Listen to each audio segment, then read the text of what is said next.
여러분 안녕하십니까, 윤은기입니다. 우리 정부는 지난 10월 2030년 탄소 배출량 감축 목표를 40%대로 상향 조정한다고 발표했습니다.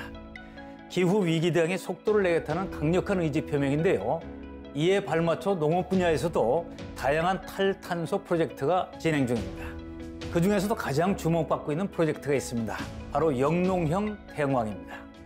오늘 한국 영농형 태양광협회 김창한 사무총장을 모셔서 태양광과 친환경 농업 기술에 대한 자세한 얘기를 나눠보겠습니다.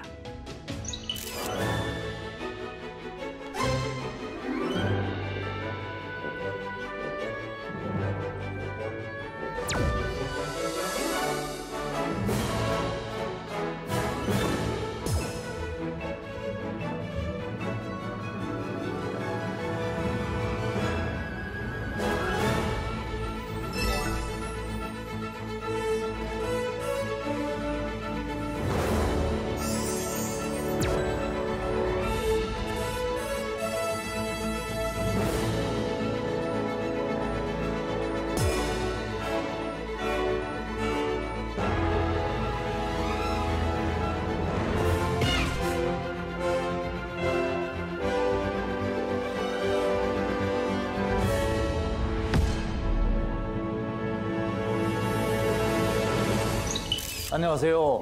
안녕하세요. 바쁘신데 감사합니다. 자, 지금 한국 영농형 태양광협회 사무총장이시죠? 네네. 자, 태양광은 많은 사람들이 알고 있는데 이 영농형 태양광이라는 건 또 어떤 겁니까? 영농형 태양광은 일반 태양광하고는 차이가 많습니다. 아하. 일반형 태양광은 전혀 뭐 농사를 할 수가 없는 거고요. 예. 그냥 패널만 쭉 깔아서 그냥 광발전을 하는 건데 저 영농형 태양광은 농민들한테 딱 맞춤입니다. 농민들에게. 농지를 가지고 있는 농민들이 하부에서는 그대로 기존대로 뭐 쌀농사든 밭농사든 짓는 대로 짓고 농사는 그대로 짓고 그렇죠. 위에서 광발전을 해서 부수입을 고정적인 부수입을 챙기는 그런 게 영농형 태양광이라고 볼 수 있습니다. 그러면 이거는 뭐 일석이조 비슷한 거죠? 그렇죠. 모든 이제 작물이 광포화점이 있거든요. 예. 뭐 쌀 같은 경우는 뭐 한 조도가 40에서 40보. 예. 그리고 일반 작물은 뭐 20에서 30짜리가 많습니다. 예. 근데 하루에 우리가 햇빛이 그 작물이 받아들이는 건 보통 조도가 한 100 정도 되거든요. 예. 근데 40을 이제 쌀이 받고 나머지는 버리는 거거든요. 그 햇빛을. 그러니까 그런 걸 활용을 해서 위에서 광발전을 할 수 있는 모듈을 설치해서 그걸 전기로 생산하는 그런 게 영농형 태양광이라고 볼 수 있습니다. 이거 진작할 걸 그랬어요, 이거를? 제가 이걸 벌써 한 7년 전서부터 저희들이 이걸 실험 연구 개발을 해서 시작을 했는데요. 제가 이렇게 일을 하면서 7년까지 걸린 건 처음입니다. 이게. 아직도 안 되고 있는데 이미 지금 우리 염해지 같은 경우 염해지는 2019년도 7월 1일부로다가 일시 사용 허가가 이미 끝났어요. 근데 우리 농민들이 하는 저 100kg급은 아직까지 지금 이렇게 못하고 있어서 제일 안타깝습니다. 자, 그러면 제가 이제 말씀을 들어보는 게 저는 바로 이거 괜찮구나는 생각이 딱 드는데 말이죠. 이거를 한 그 농민들의 반응을 들어봐야 될 것 같아요. 어떻습니까? 저희들이 2019년도 코로나 터지기 전에 2019년도에 전국을 다니면서 저희들이 이걸 사업 설명을 했어요. 해보니까 반응은 좋은데 문제는 일시 사용허가가 돼야지 이게 늘어날 수 있는 거거든요. 왜 그러냐면 저 영농형 태양광을 땅을 전용을 해야 돼요. 잡종지로다가. 그러면 농민들이 하는 게 아니고 저걸 돈 있는 투기꾼들이 들어와서 할 수밖에 없어요. 왜 그러냐면 그 농지로 있을 때는 땅값이 뭐 절대 농지값이 얼마 안 되잖아요, 가격이. 그런데 저걸 잡종지로 바꿔놔 봐요. 몇 배씩 올라가니까 돈 있는 사람들이 들어와서 투기를 할 수 있는 그런 여건이 딱 맞잖아요. 그래서 저희들이 이걸 일시 사용 허가를 지금 추진을 하고 입법을 추진을 하는데 정확하게 6년 걸렸습니다. 6년. 입법까지 하는데. 그래서 이제 입법은 곧 될 것 같아서 아주 마음이 흐뭇합니다. 자, 그러면 지금 이제 협회잖아요, 지금. 한국 영농 태양광 협회. 예. 자, 협회가 하는 주된 업무는 어떤 것들이에요? 그겁니다. 지금까지 일반적으로 그 일반 태양광을 보면 저희들이 저도 이제 뭐 올해 들어온 태양광에 관심이 없었고 지금 한 7년 정도 됐습니다면서 전국에 있는 태양광을 저희들이 이제 가서 보면 이 모듈이 발전할 수 있는 전기 생산량은 20년을 보장을 합니다. 모듈이. 20년? 20년을 보장을 하고 이건 뭐 우리나라뿐이 아니고 뭐 세계가 다 모듈을 생산하는 국가에서 다 보장이 되는데 구조물 자체가 이게 20년이 갈 건가 안 갈 건가 의심스러워요. 구조물이? 모듈을 받치고 있는 그 구조물이 그거 무너지면 안 되니까. 그거 무너지면 뭐 태양광 모듈이 아무리 발전이 성능이 좋다고 그렇게 해도 안 되니까.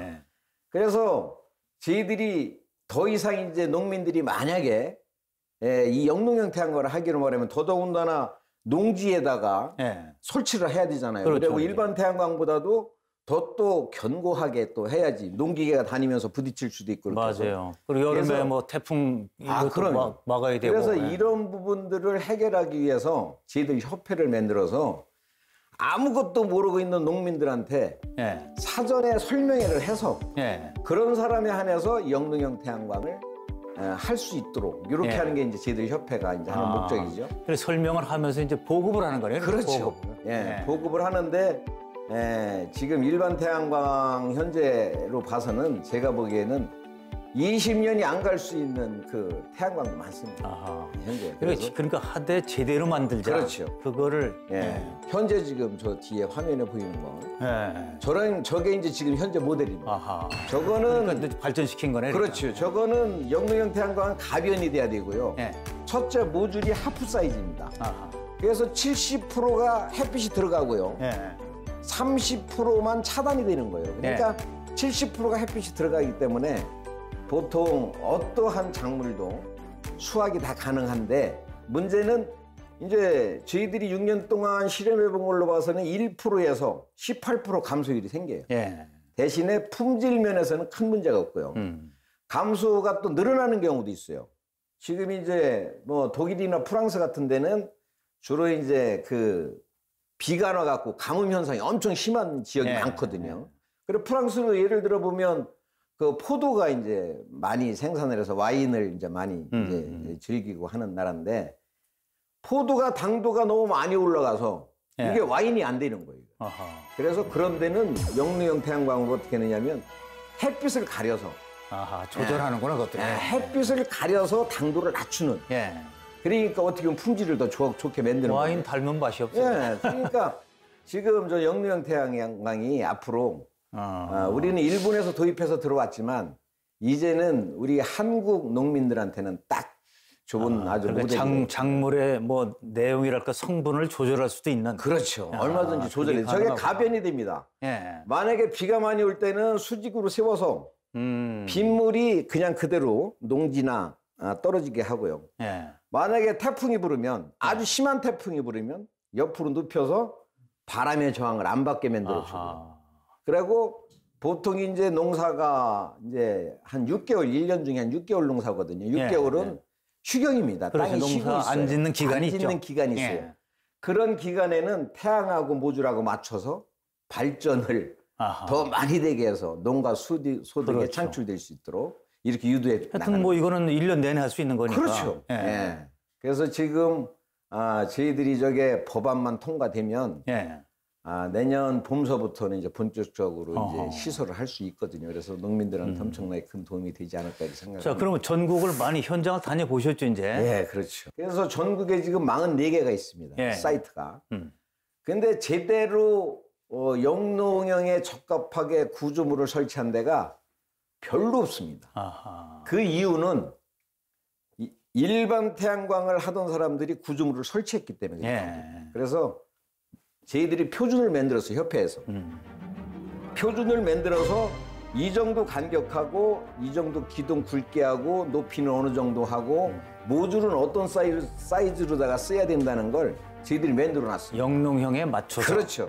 첫째 제일 중요한 건 농사가 될 수 있는 구조물을 설치를 해야 돼요. 맞아요. 근데 지금 제가 작년도 해도 올해도 저 벼 비는 걸 파주를 가보니까 그 벼베기 때 엄청 바쁘잖아요. 저 콤바인이. 저기 저 땅 한 400평 되는 걸 한나절을 비고 있더라고요. 그러니까 그 벼베기 할 작업할 수 있는 그걸 고려해서 만들어야 되는데. 그렇죠. 이게 상당히 중요합니다, 이게. 그리고 20년 동안 이 구조물에서 녹이 나거나 아니면 중금속이 저 토양으로다가 오염되면 안 되거든요. 그렇죠. 왜냐하면 거기에 작물을 심어서 그 작물을 수확하면 결국은 국민들이 먹어야 되거든요. 그래서 농업은 계속 해야 되니까. 농업은 계속 해나가야 되니까. 그래서 이 구조물 자체도 저희들이 완전하게 20년 동안 녹이 슬지 않는 파이프를 사용하고 친환경으로 지금 모듈도 지금 이제 납이 제일 많이 들어가 있거든요. 셀에. 그 납도 완전히 지금 뺀 모듈을 지금 쓰고 있어요. 그러니까 납이 없는. 만약에 모듈이 파손이 된다고 해도 절대로 모듈에서 비산돼서 토양에 오염되지 않는 그런 모듈을 중요한 쓰는 거죠. 자, 감자 농사를 짓는데 감자 수확도 되고 거기서 발전으로 돈도 번다. 자, 어떤 내용입니까? 저희들이 지금까지 7년 동안 작물 테스트한 게 12가지 정도 되거든요. 12가지 정도 되는 게 제일 대표적인 게 쌀하고 감자입니다. 논농사는 이제 쌀 농사를 했고요. 또 밭농사는 감자 농사를 했는데 감자는 보통 한 조도가 한 35 정도면 햇빛이 하루에 35 조도면 충분합니다. 근데 이제 우리가 저걸 모듈을 30% 정도 차단을 했잖아요. 그러니까 거의 뭐 수확에 큰 차이가 없어요. 보통 8%. 이제 해운에 따라서 좀 차이는 있는데 뭐 적게 감소될 때는 한 8%, 많게 될 때는 한 12% 정도 감소율이 생기는데 품질 면에서는 전혀 문제가 없습니다. 그래서 수확량이 한 10% 내외로다가 감소가 된다. 대신에 광발전되는 걸로 보면 감자 수확은 그때 당시만 해도 600평 100kg를 저희들이 설치를 하려면 한 600평 정도 필요하거든요. 600평에서 감자를 수확을 해서 유기농으로 했을 경우 순수익으로 150만 원뿐이 안 됩니다. 그거밖에 안 나와요? 그것뿐이 농사가 그것뿐이야. 어떤 때는 뭐 거의 뭐 손익분기점까지 들어서는 경우가 뭐 있고. 근데 광발전을 한 걸 따져보면 상당합니다. 그럼 감자 농사 진 것보다 광발전이 더 나은 거예요? 난 정도가 아니에요. 그래서 제가 저걸 빨리 해야 된다고 생각을 하는 게 보통 1년 저희들이 따져보니까 한 1,000만 원 가까이 순수익이 돼요. 1,000만 원. 그러면 뭐 이 감자가 문제가 아니네. 감자가 문제가 아니죠. 대신에 이제 무조건 영농이 이제 주업이니까 영농이 주수입이 되는 거고 부수입이 막 한 7, 8배 되니까요. 그래서 이거는 진짜 와서 직접 눈으로 보지 않으면 이렇게 말로다가 해서는 전부 다들 인정도 안 하고 사기꾼이라고. 자, 궁금한 게 말이죠. 일반형 태양광하고 영농형 태양광하고 자, 이건 뭐 하프 사이즈로 한다면서요, 이게? 자, 그러면 하프 사이즈. 그러면 그게 효율성이 다를 거 아니에요? 아닙니다. 조금 차이는 나는데요. 사실은 저희들이 실험 데이터로다 보면 영농형 태양광 100kW하고 일반 태양광 100kW하고 전체 발전 효율을 보면 영농형 태양광이 3% 정도 높습니다. 그런가요? 일반 태양광보다. 왜냐하면요. 발전이 제일 많이 될 때가 저 태양광이 봄하고 가을입니다. 그리고 여름하고 겨울이 떨어져요. 그래서 이제 여름이 뜨거우니까 더 많이 발전될 것 같지만 너무 뜨거워도 발전이 덜 됩니다. 왜 발전이 덜 되느냐? 모듈의 복사율이 뒤로 빠지거든요. 뒤로 빠지는데 이 발전이 되느라고 달궈져 있는 게 식어야 발전이 돼요. 근데 저건 하프 사이즈라 좁잖아요. 빨리 식습니다. 그리고 일반 태양광은 뭐 1m, 2m 내에서 있으니까 통풍이 잘 안 되잖아요. 저건 3.5m 높이 있으니까 통풍이 잘 되잖아요. 그래서 그 바닷가 옆에가 발전이 더 많이 되는 이유가 바람이 많이 불기 때문에 발전이 더 되는 거거든요. 그래서 일반 태양광보다는 무조건 제가 보기에 3% 정도 더 되고요. 저게 겨울에 아주 효과적입니다. 겨울에. 저건 가변이 되잖아요. 가변이 되는데 저희들이 데이터를 보니까 12월 기준으로 말씀드리면 하루에 일반 태양광보다 일반 태양광이 300kW 될 때 400kg가 됩니다. 아, 100kg가 더 돼, 하루에. 가변이 그런 또 효과가 이게 있네. 이제 태양하고 맞추니까. 예. 일반 태양광은 고정형이라 이제 여름에는 해가 누워져 있잖아요. 받아들이는 게 다르죠. 예. 그러니까 각도를 직각으로 맞춰주면 발전량이 이렇게 많이 올라가요. 예. 저는 이게 효율성이 떨어지는 줄 알았더니 오히려 초반에. 좋다. 이게 이제 시설비가 예. 한 30% 정도 더 들어가잖아요. 일반 예. 태양광보다. 그게 단점이고 예. 면적이 일반 태양광보다 배 정도 들어가는데 그거는 문제가 안 되는 게 아하. 농민들 땅 5, 600평은 다 있잖아요. 그렇죠. 예. 그건 뭐 땅 사서 하는 것도 아니고 내 땅에다 하는 거니까 면적이 더 들어가는 건 상관이 없어요. 크게. 자, 근데 이제 시설비는 조금 더 들어간다. 시설비는 더 들어가죠. 자, 그리고 이제 결국은 발전한 거를 이제 정부가 사주잖아요, 지금. 그렇죠. 사주는데, 그럼 일반 태양광하고 지금 영농형 태양광하고 그 사주는 가격이 차이. 예, 가격은 현재 지금 똑같거든요. 똑같다. 일반 태양광 100kg나 영농형 태양광 100kg나 똑같아요. 시설비는 좀 더 들어가는데. 예, 시설비가 30% 더 들어가니까. 어허. 그리고 이거는 환경을 유지하고 지켜가면서 경작을 하는 건데, 야, 지붕 위에는 1.5를 주거든요. 가중치를. 지붕 위에다 설치했다고 그래서. 밑에 여기서 쌀 생산하지 않느냐, 농산물 생산하는데 똑같은 거 아니냐, 지붕 위나 이거나 뭐 다른 거 있느냐 그랬더니 그건 이제 우리 정부에서도 인정을 하고 있습니다. 아, 그러면 가중치를 저는 이제 얼마를 몇 프로를 올려달라는 게 아니고 농민들이 한 달에 100만 원 정도 수준이면 남한테 하신 소리 안 하고 그냥 용돈으로 쓸 수 있다. 20년 동안 연금식으로. 연금처럼. 그러니까 우리 협회에서 요구사항은 그래요. 뭐 1.5 하면 뭐 풍령 뭐 어디 또 뭐 해상에서 하는 거 이런 것도 다 또 올려달라고 그렇게 하니까 우리는 그냥 저 영농형은 한 달에 100만 원 수준으로 맞추자. 사후관리비, 이자, 계산, 원금까지 다 빼고 그런 식으로 지금 저희들이 건의하고 있어요. 근데 될 것 같습니다. 그거. 큰 문제 없을 것 같아요. 자, 그런데 이제 이게 중요한 게 영농형 태양광 도입의 주체. 이 민간이 좋은가 국가가 좋은가 이 논란은 왜 생기는 겁니까? 사실은 국가가 주도가 돼서는 안 되고요. 국가는 교육하고 지원해 주는 걸로 국가가 끝나고 민간이 주도를 해야 됩니다. 국가가 공무원들이 그거 시간 없어요. 할 수도 없고요. 그래서 이 당사자인 민간인들이 이걸 주도해서 하는 게 제일 바람직하지 않느냐 이런 생각을 가지고. 자, 이제 협회가 지향하는 원칙이 있다고 하던데 어떤 겁니까? 저희들이 이 영농형 태양광을 홍보를 할 때 많은 사람들이 걱정도 많이 하고 의구심도 많이 하고 그런 생각을 했어요. 그래서 왜 그러냐 그러니까 이것도 일반 태양광하고 똑같이 될 거 아니냐. 옛날에 산지에 할 때 뭐 홍수가 나서 무너지고 뭐 저 풍력도 바다에다 하다 보니까 그것도 민원도 많고 이것도 별 수 없을 거 아니냐 태양광이라는 자체가. 근데 이건 아니다. 이건 그건 또 되게 차원이 다른 거니까. 완전히 다른 거다. 이건 태양광이라고 하지만 이건 농사가 주업이지 태양광이 주업이 되는 게 아니다. 그러니까 농사가 주업이 되는 3대 원칙을 딱 정해놨어요. 첫째, 이건 농민이 아니면 못하는 거다. 농사를 지면서 하는 거니까. 농민이 꼭 해야 된다. 그리고 또 농지가 보존돼야 된다. 그대로 뭐 일반 태양광은 20년 동안 그 태양광 발전만 하니까 보존이 안 되잖아요.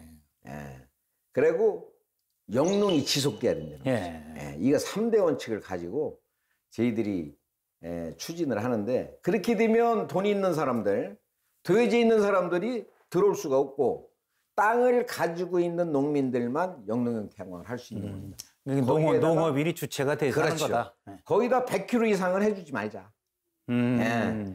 100kg 이상, 뭐 200kg를 해준다? 그러면 결과적으로 농업인으로서의 자격이 상실이 된다. 그것도 좀 바꿔야 된다. 상업주의로 흘러갈 가능성이 있으니까. 그렇죠. 100kg 정도면 우리 농민들이 한 달에 100만 원 수입 정도만 되면 뭐 그렇게 남한테 하시는 소리 안 하고 그냥 쓸 수 있고. 연간 1,200만 원 20년. 큰 겁니다. 그거. 그럼요. 원금이자 사후갈비 싹 빼고도 그렇게 수입이 되니까 땅만 있으면. 그러니까 이제 지금은 모듈의 그 와트피가 많이 올라가서 600평 정도를 100kg 하던 게 이제 한 정확하게 지금 505평 들어갑니다. 100평이 줄었어요. 앞으로 더 줄을 수 있어요. 모듈 와트피가 올라가면. 그래서 이제 농민들도 한 500평만 가지면 영농형 태양광을 100kg 정도 해서 20년 동안 안정적인 소득이 될 수 있는 거죠.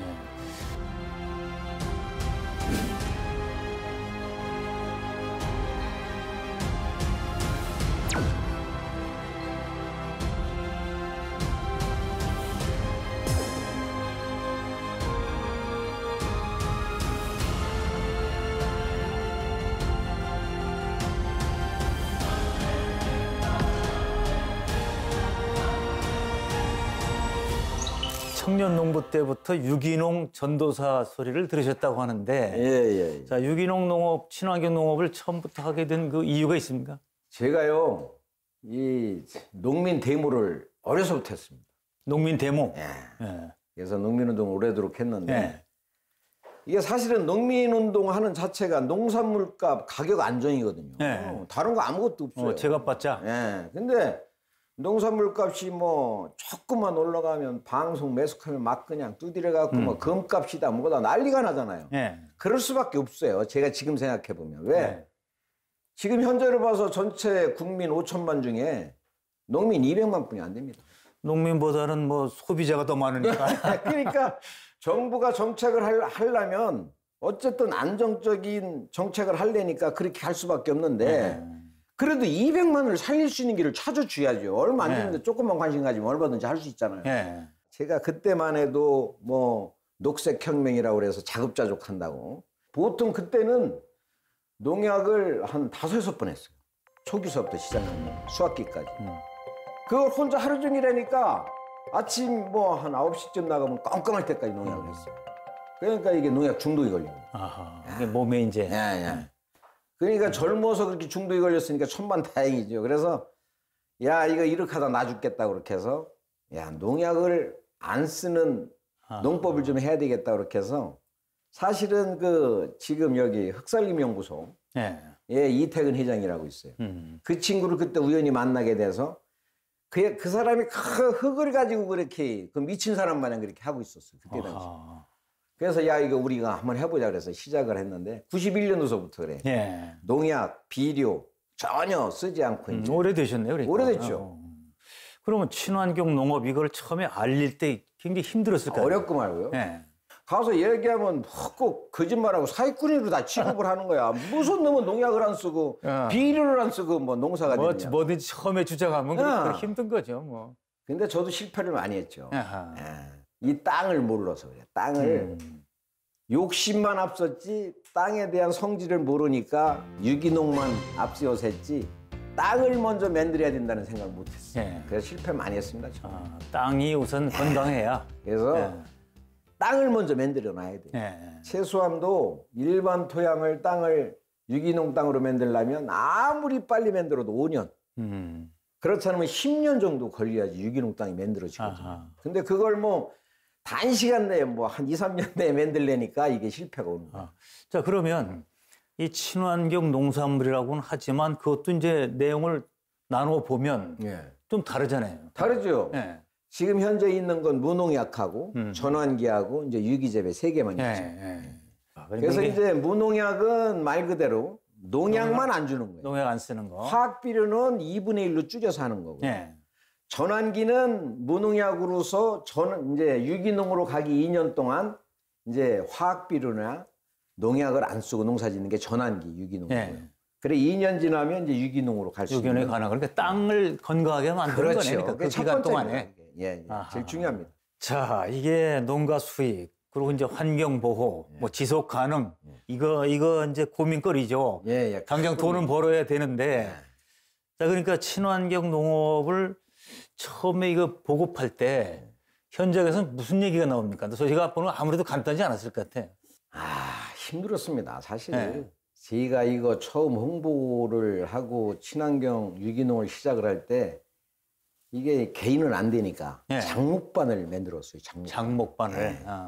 장목반을 만들어서 장목반서부터 이걸 확대해 나가야 되겠다고 해서 시작을 했는데 이게 뭐 한두 번 얘기해서 되는 것도 아니고 기존에 농사를 짓던 그런 방식이 있으니까 쉽게 안 바뀌는 거예요. 농민들이. 그래서 할 수 있는 건 가격 가지고서 좀 보장을 하면서 가격을 높여주면 뭐 농사 짓는 사람들이 소득을 높여준다는데 안 할 사람 없잖아요.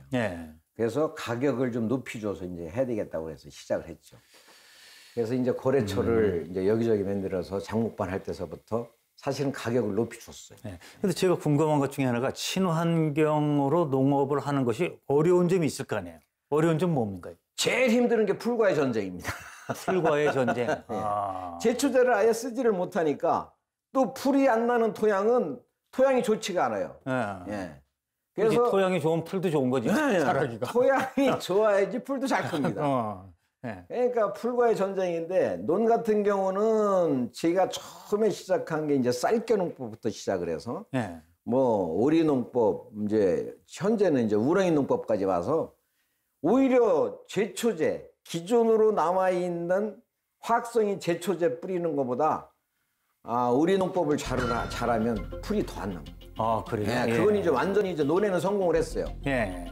밭작물이 문제입니다. 아하. 예, 밭작물이 뭐 1년에 밭을 못 매도 6, 7번은 매야지 작물 수확을 하니까 밭은 이제 비닐을 씌우고 나머지를 이제 풀을 이제 뽑는 작업인데 제일 힘든 게 그겁니다. 그리고 이게 친환경 유기농 하려면 일단 병이 발생해서 이걸 방제를 하려고 시작을 하면 늦습니다. 아하. 방제를 하거나 치료를 하기 늦어요. 저희가 이제 영농일지를 농사지면서 수십 년 동안 지금까지 영농일지를 쓰는데 대부분의 병해충이 어느 시기에 어떻게 온다는 게 정해져 있어요. 그러면 역산해서 일주일에서 열흘 전서부터 사전 방제로 다 주면 일반 농산물보다 품질도 좋고요. 농사 짓는 것도 쉽습니다. 그런데 이제 농민들이 사전에 준비 없이 사전 방제 의주가 없이 병이 발생돼서 이걸 치료를 하려고 대들이니까 이게 병이 잘 안 듣는 거예요. 우리 몸 건강 관리가 그렇죠. 똑같네. 똑같습니다. 예. 자, 지금까지 이제 그런 친환경 농업을 그야말로 보급하고 네, 육성해서 많이 확산시켰는데 말이죠. 정말 저는 그런 활동하시는 분들 보면 존경스러워요. 그 쉬운 일이 아닌데 그래도 이제 성공에 뭔가 포인트가 있을 거 아니에요. 해나가려면. 예, 성공 포인트는 딱 하나입니다. 고집입니다. 고집. 고집은 좀 세게 생기셨어요. 그렇죠. 근데 이제 누구든지 저를 보면 그래요. 저 사람 말릴 사람은 거의 없다고 생각해요. 내가 한마디로 무식한 거죠. 고집만 있으면 뭐 할 수 있어요. 사실은 이 농업이라는 게 연구하고 파고 들어가면 들어갈수록 신기한 게 많아요. 근데 그거를 단순하게 생각하고 그거를 쉽게만 보니까 이게 재미가 없는 거지. 진짜 재밌거든요. 이 모든 사람들을 친환경 유기농으로 하기 위해서는 반복적인 계속적인 그 세뇌 교육을 시켜줘야 돼요. 몇 년 하다가 말하면 다시 옛날 원상태로 돌아갈 수 있거든요. 근데 요즘 그런 게 좀 부족한 것 같아요. 계속 세뇌될 수 있는 반복 교육, 교육이 참 중요한 거거든요. 계속 반복 교육을 시킴으로써 완전히 세뇌가 돼야지 이 가슴에, 마음에 정착이 되거든요. 자, 교육도 하지만 사람들이 이제 동기부여, 동참하려니까 유기농 축제, 또 무슨 꾸러미 그렇죠. 사업 이런 거, 어떻게 하셨습니까? 저걸 처음에 이제 조합장 당선될 때 2002년도에 당선이 됐는데 농협에 들어갈 당시에는 사실은 농협에 불평불만이 많아서 들어갔어요. 아니 농협이 뭐 돈 장사만 하지 생산한 농산물을 농민들 걸 팔아줘야 되잖아요. 이거 뭐 제대로 팔아주지도 않고 되는 일이 없는 거예요 이게. 그래서 내가 속으로는 그랬어요. 야, 나 찍어줘. 내가 농협 가서 때려부실게. 참. 야, 농민운동 하다가 들어가서 농협도 있으나 마나도 없잖아 저거. 그러면 표가 나와요? 농민들이 불평불만이 많았었거든요. 진짜 많았거든요. 어른들은 몰라도 젊은 사람들은 농협에 대한 불평불만이 엄청 많았어요. 농민을 위한 농업. 그렇죠. 농협, 그걸 해야 이거지. 되는데. 그래서 제가 이제 2002년도에 당선돼서 들어갔잖아요. 들어가서 농협 때려부시려고 딱 보니까 야 정말 이게 큰일 났어요. 진짜 정말로 농협에서 잘하는 일이 많은 거야. 잘못하는 건 겉으로 보이지만 잘하는 건 안 보이는 거야. 그렇지. 그러니까 투명 경영을 해야 되는데 이 농협이 투명 경영을 안 했어요. 그래서 내가 이제 농민들을 설득시키기를 야, 내가 농협에 들어가 보니까 실상은 이렇다. 정말 잘하는 것도 많더라. 잘못하는 것도 있지만 그러니까 너는 그럴지 몰랐단 말이야.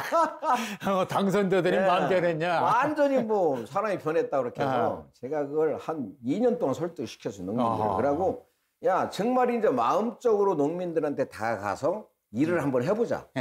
농민은 마음은 착하고 순진해요. 내 진심만 보여주면 그 돈하고는 크게 연관 없거든요. 그래서 농민들한테 진심을 보여주니까 야, 저 사람 믿어도 되겠구나 하면서 이제 따라주기 시작한 거예요. 그래서 이제 됐다. 이제 유기농산물을 판매를 할 수 있는 근기를 만들려면 축제를 해야 된다. 근데 이거 시작하려고 보니까 또 희망 놓는 사람이 엄청 많은 거예요. 그 면단위에서 무슨 뭐 조합에서 유기농 축제를 하지 말아라 말이야. 농협중앙에서 난리가 난 거야. 농협 망신시키지 말고 제발 좀 말이야. 그만뒀으면 좋겠다고. 아니, 근데 그 사람들이 그만두란다고 시작한 거 내가 그만두었어요. 고집이 있는데. 예. 그래서 시작을 딱 했어요. 했는데 이제 1박 2일로다가 우선 첫 번째로 유기농산물을 홍보를 하려면 체험을 해야 된다. 이게. 체험. 예. 도시민들을 이 농산물이 어떻게 크고 자라고 먹어보고 체험을 해보지 않으면 이걸 안 먹는다. 뭔가 틀려야지 먹을 거 아니냐, 비싸고. 예. 그래서 근데 유기농 체험 행사를 하려면 돈이 많이 들어가요. 왜냐면 서울에 있는 도예지에 있는 그 소비자들을 관광버스를 이용해서 데리고 가야 되잖아요. 왔다 갔다 해야 되니까. 그리고 따져보니까 한 1억 8천 들어가는 거예요, 예산이. 근데 돈이 어디 있어요? 농협에 무슨 돈이 있어요, 그런 예산이. 그래서 가을에 수매할 때 농민들 돈을 40kg 한 포대에 수매할 때 1,000원씩 띄었어요. 난리가 났습니다. 난리가 났어. 이거 뭐 얘기도 없이 돈 1,000원씩 꼈다고 말이야. 이 보니까 1,000원이 비거든. 이거 유기농 축제를 하려고 그랬나. 유기농 축제는 이들이 하든지 말든지 왜 돈을 왜 띄느냐는 거야. 좋다. 만약에 당신들 농산물을 팔아주기 위해서 내가 이거 축제를 하려고 그러는데 어느 정도는 우리가 좀 부담을 하자.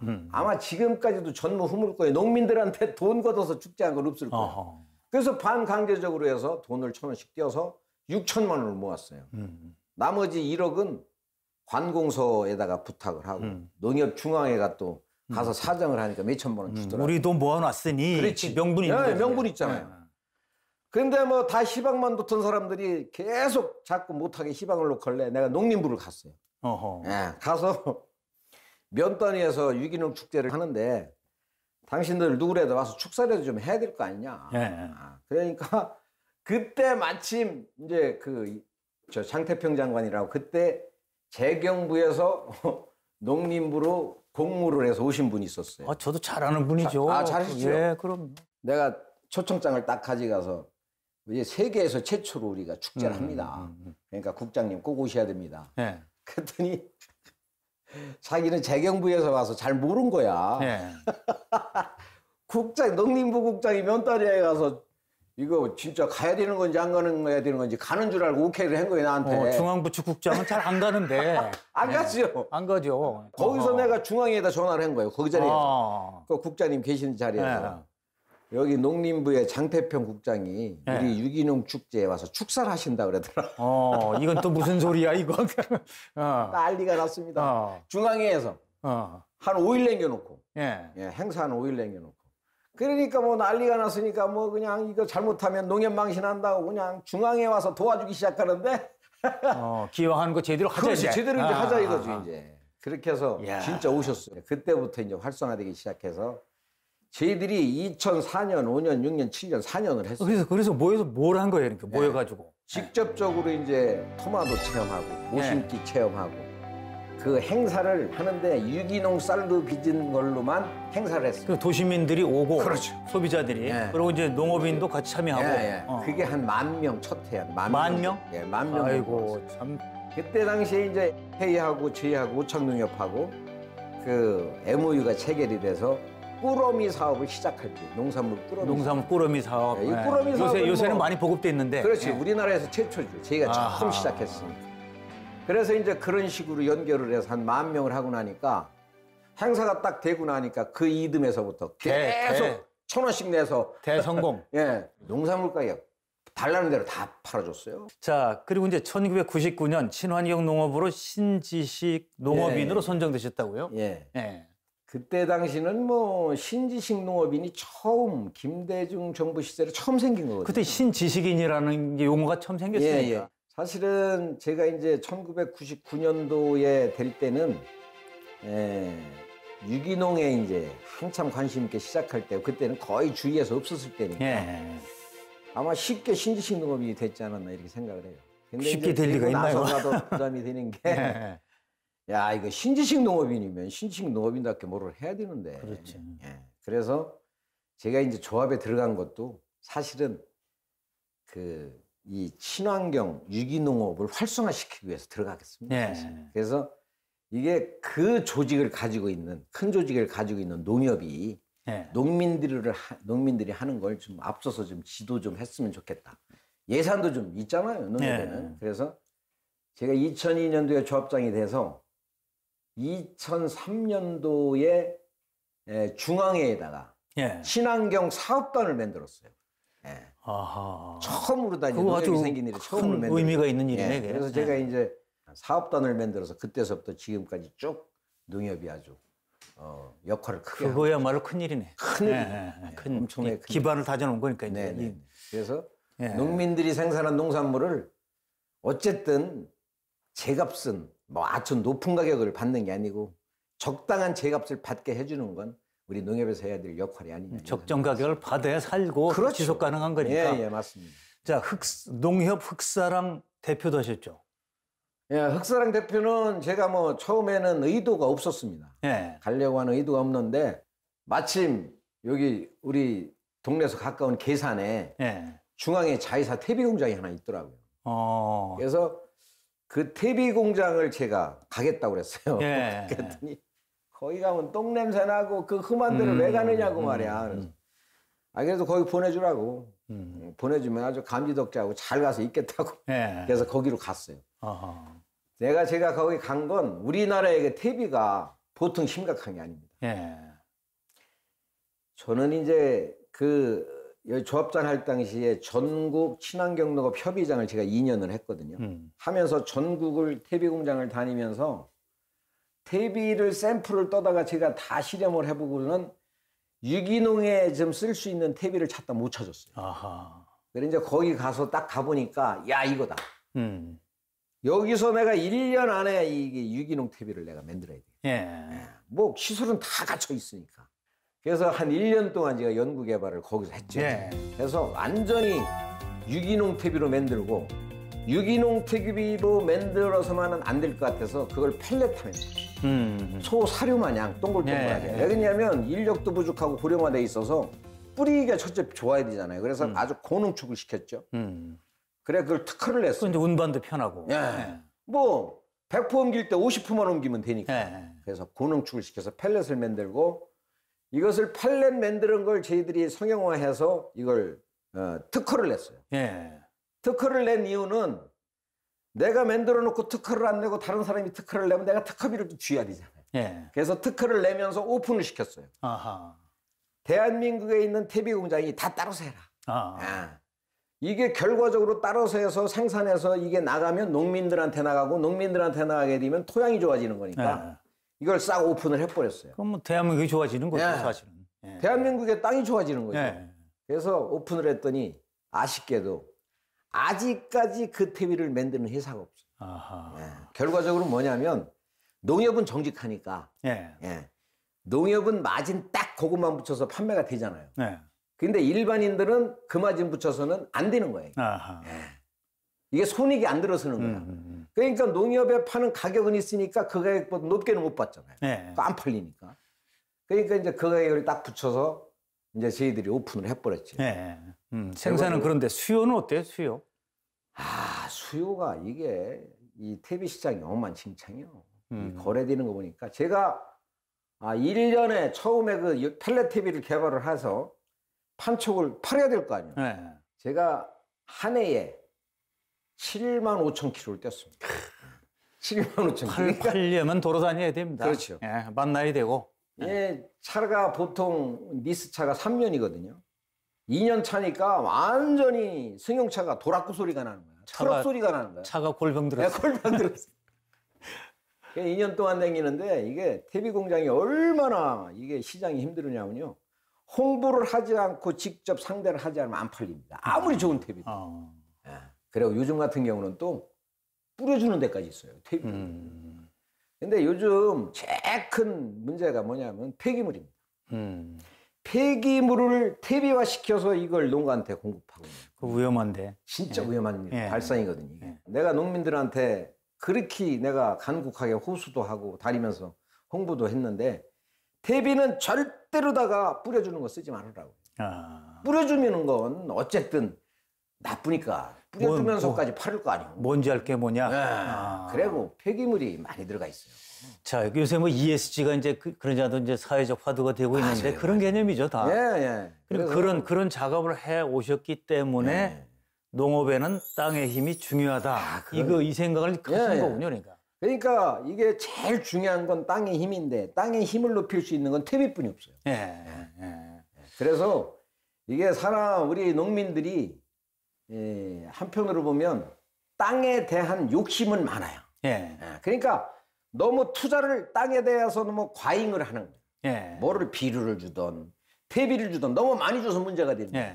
다행히 퇴비 같은 경우는 많이 주면 작물이 빨아먹고 나머지를 토양을 개량화시켜 줄 수 있어서 그래도 난데 비료는 저건 염류집적이 그대로 가는 거예요. 제가 지금 30년 이상 유기농을 한 토양에서 그대로 계속 할 수 있는 게 땅의 힘이 결과적으로 퇴비거든요.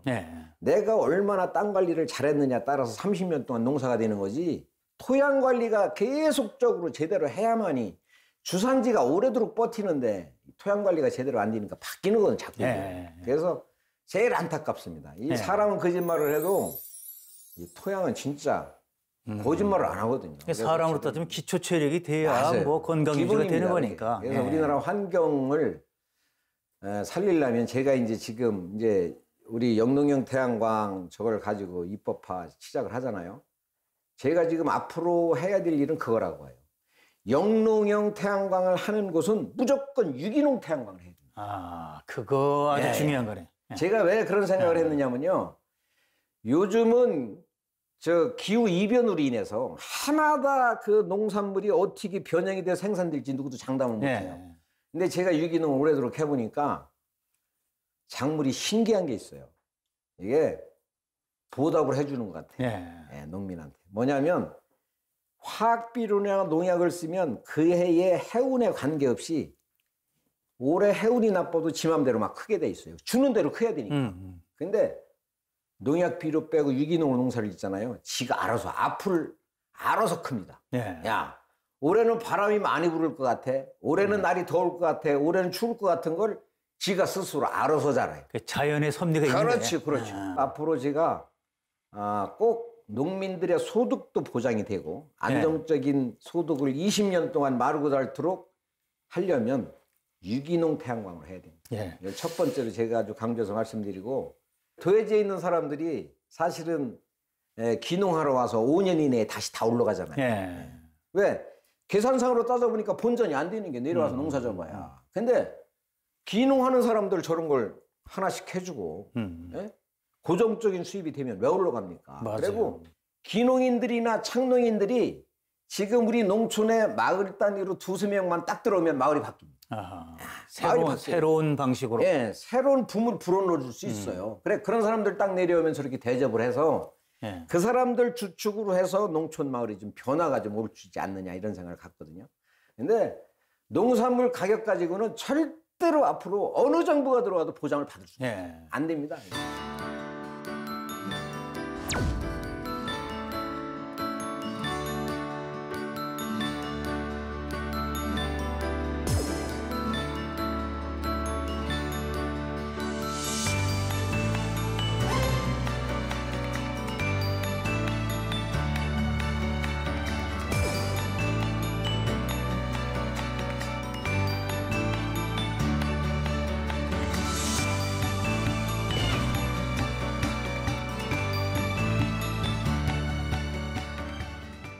이제 저희가 이제 몇 가지 질문을 드릴 텐데 사전에 이제 많은 분들의 그 질문을 받아봤어요. 인터넷으로. 자, 질문을 드리죠. 자, 농업과 태양광 발전을 병행하는 영농형 태양광은 우리나라가 최초입니까? 독일이 최초라는 얘기도 있던데 헷갈립니다. 자, 이건 뭔가요? 사실은 독일이 1991년도에 처음 시작했어요. 독일이? 근데 이제 이런 영농형 태양광이 아니고 거기는 그 나라 실정에 맞게끔 했고요. 그 다음에 이제 스위스가 아까 제가 소두에 말씀드렸지만 포도밭에 워낙에 폭염이 심하니까 모듈로다 그늘을 만들어서 당도를 적당히 해주고 수분 관리를 해주는 그런 역할을 해요. 너무 달아도 안 되니까. 그리고 이제 우리나라 형태랑 비슷하게 하는 게 일본입니다. 일본이 2012년도에 처음으로 시작을 해서 거기는 지금 많이 활성화가 됐어요. 지금 한 100kg급으로 따지면 한 2,500개에서 3,000개 정도 하고 있는데 일본 모델을 저희들이 많이 갖다 쓰는데 일본보다는 구조물 자체가 이제 엄청나게 더 튼튼한 걸로다가 저희들이 20년 동안 아무 일 없도록 하고 우리나라도 이게 입법이 되면 내년서부터는 본격적으로 하는데 제일 영농형 태양광에 중요한 건 구조물. 그리고 모듈이 일반 모듈로 하면 안 됩니다. 분명히 모듈이 작은 면적을 차지하는 하프셀 정도의 좁은 걸로 해야지 햇빛이 골고루 들어가니까. 그거하고 이제 가변을 꼭 각도 조절할 수 있는 가변형. 그게 꼭 필요합니다. 자, 다음 질문 보겠습니다. 자, 영농형 태양광 시설을 설치하려고 해도 지자체 조례 제한에 걸리는 경우가 있는데 이거 해결 방법이 있습니까? 저거는 큰 문제가 안 될 것 같아요. 저희들이 지금 입법만 돼서 저게 추진이 되잖아요.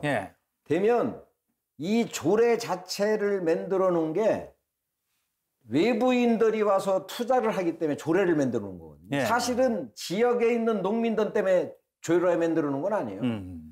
그 지역민들은 안 하고 외부인들이 땅 사서 와서 자꾸 투기를 하고 있으니까 조례가 생기게 된 거거든요. 근데 입법이 돼서 영농형 태양광을 하기로 말하면 아마 예외 조항을 생길 겁니다. 저는 그걸 아주 확신합니다. 그래서 큰 문제가 안 된다고 생각합니다. 자, 이제 이렇게 질문 들어온 거를 이제 답변을 다 들어봤고요. 자, 지금 이제 어떻게 보면 지속 가능한 농업 또 농민을 위해서 농촌에서 이렇게 활동을 해 오셨는데 이제 기왕이 큰 테마로 오랫동안 농사도 짓고 해오셨으니까 우리나라 농촌 문제, 농업의 문제가 핵심적인 게 뭡니까 지금? 핵심적인 게 소득 불안정입니다.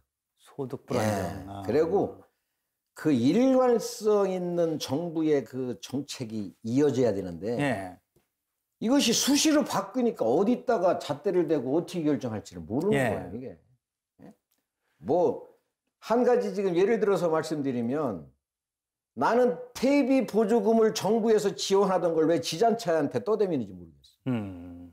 그 기본적인 거거든요. 그건 사실 몇 푼 되지도 않는 거고 따져보면.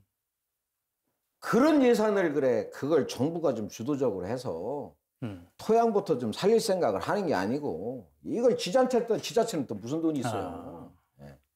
그래서 그런 지금까지 잘 해왔던 걸 이렇게 일관성 없게 갑자기 올해 또 바뀌었어요. 이게. 그래서 저는 제가 제일 걱정거리가 땅을 살려야 되는데 정부가 이런 식으로 대응을 해서 땅이 살겠느냐, 환경이 살리겠느냐 이게. 그래서 그런 게 항상 걱정이 돼서 이런 부분들을 좀 정부가 좀 잘 좀 챙겨줬으면 하는 게 바람이고. 자, 그러면 정부도 이제 그야말로 영농 정책, 농업 정책을 잘 해야 되고 현실에 맞게. 그렇죠.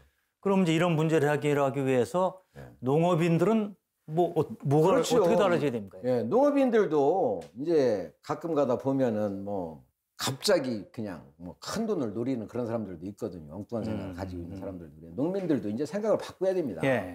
옛날에 농산물까지 지지해달라는 거 그거 다 없애야 돼요. 없애고 정직하게 농사를 져서 소비자들을 우리나라 국민이면 비슷비슷하고 가격 조금 높더라도 진짜 정말 질 좋고 품질 좋다면 우리 농산물 소비자들이 먹습니다. 그렇죠. 그러니까 크게 부담 안 되는 선에서 진짜 솔직하게 정직하게 농산물을 우리가 생산을 해서 도해지에 있는 소비자들한테 공략을 한다면 제가 보기에는 뭐 팔아서 못 팔고 노타리 치고 그렇게 하는 경우는 없을 것이다.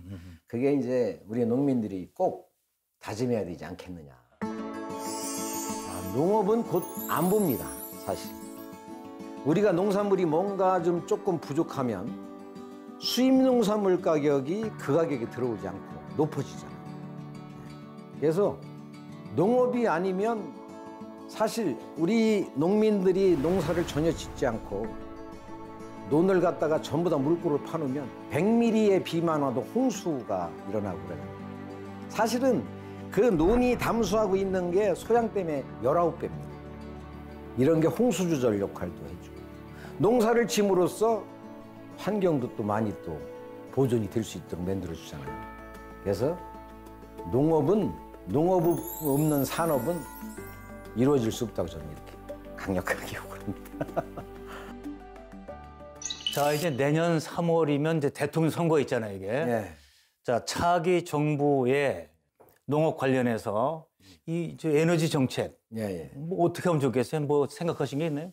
저희들이 깜짝 놀란 게 저 영농형 태양광 국회를 제가 10번은 들어갔어요.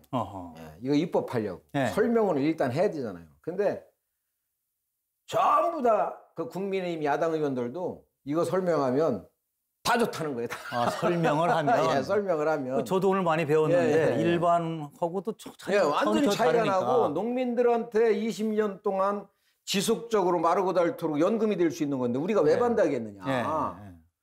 그래서 제가 보기에는 차기 정부가 들어서도 제가 보기에는 이 영농형 태양광 문제에 대해서는 전혀 문제가 없을 거예요. 제대로 알리기만 하면. 그렇죠. 예, 전혀 문제가 없다. 그럼 이 방송 저 나중에 테이프 갖다 주세요. 예. 이거 저는 오늘 공부 많이 됐는데. 네, 고맙습니다. 아, 맞네요. 그러니까 잘 몰라서 반대를 할 수는 있지만 알면 반대할 리가 없다. 그렇죠.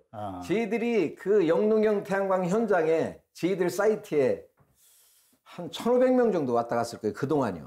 그동안. 근데 제가 왔다 간 사람들 질문 중에 이거 태양광 잘못됐다. 이거 하면 안 된다고 하는 사람 한 명을 못 봤어요. 그러니까 실질적으로 현장에 와서 보면 전부 다 감동합니다. 네. 그리고 이제 저 차기 정부가 생기면 예. 뭐 농수산부 장관 말할 것도 없고 가급적 청와대 주요 인물들이 와서 현장도 좀 봤으면 좋겠어요. 봐야 돼요. 꼭 봐야 돼요. 봐야 저기 관료들이 와서 많이 봤어요. 예, 많이 보면 달라지니까. 달라져요. 무조건 달라집니다. 예. 자, 오늘 정말 저도 많이 배웠어요. 저도 많이 배우고. 예. 오늘 말씀 감사합니다. 아이고, 고맙습니다. 예, 예. 고생했습니다. 예. 예, 오늘 한국 영농형 태양광협회 김창한 사무총장을 모시고 지속 가능한 농업의 해법에 대해서 얘기를 나눠봤습니다. 효율적이고 친환경적인 인간과 자연이 함께 행복할 수 있는 조화로운 생명의 터전으로 우리 농촌이 자리 잡기를 기대하면서 새로운 시대를 탐험하는 대화 NBS 인터뷰 4.0 오늘 준비한 얘기는 여기까지입니다. 여러분 감사합니다.